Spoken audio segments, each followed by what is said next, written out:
Okay, so I'm going to do my checkpoint 3 final checkpoint. This is my updated website from before, where now before I had just the details of CPU and GPU and network. Now I actually have them charted over time. So I have these nice angular charts showing me the CPU and GPU temperatures over time, graphed and moving right to left over time, 15 seconds worth. GPU is yellow and CPU is red.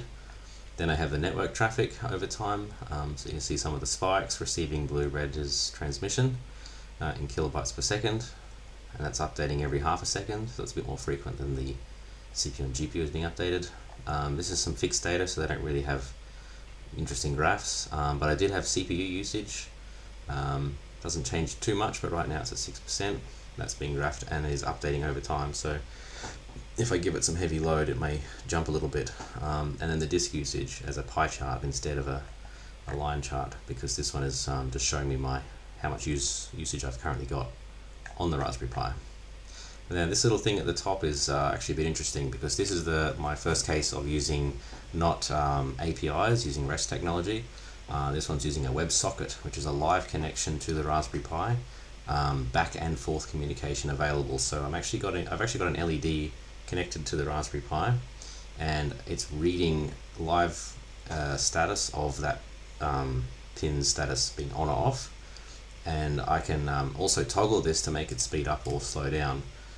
So I'll just quickly show you because it's pretty hard to see, but I have this little LED here connected to the Raspberry Pi, and if I press this toggle button I can actually make it speed up to 100 milliseconds, and you can see it's flashing very fast, and the website is also reflecting that, so it's reading the LED state. I can slow it down to 300 milliseconds now, so now it's 300, so a third of a second basically, and the website now knows about that because it's blinking once every 3 seconds. So it's just proving that I have a live WebSocket enabled on its own port, separate to my front end, which is on port 4200, the server's on port 3000, but this WebSocket is a live connection over port 8085.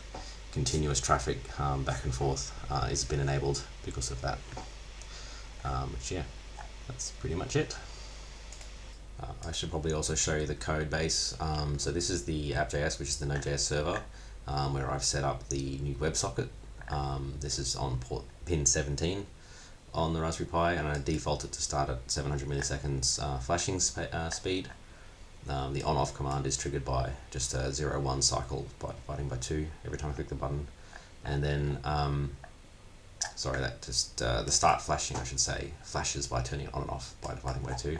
The speed up is triggered by when I click the button, it'll increment the speed slow down, I should say, the pace until such time it hits 1000. It'll reset back to 100 milliseconds and flash really fast again.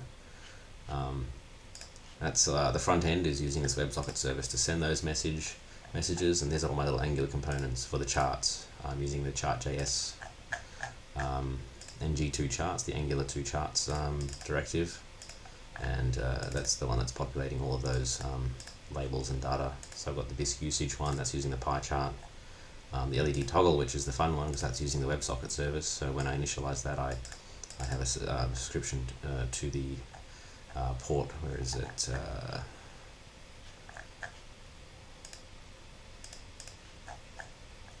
don't see it. Oh, WebSocket service, sorry. That's the one that has the WebSocket enabled on port 8085.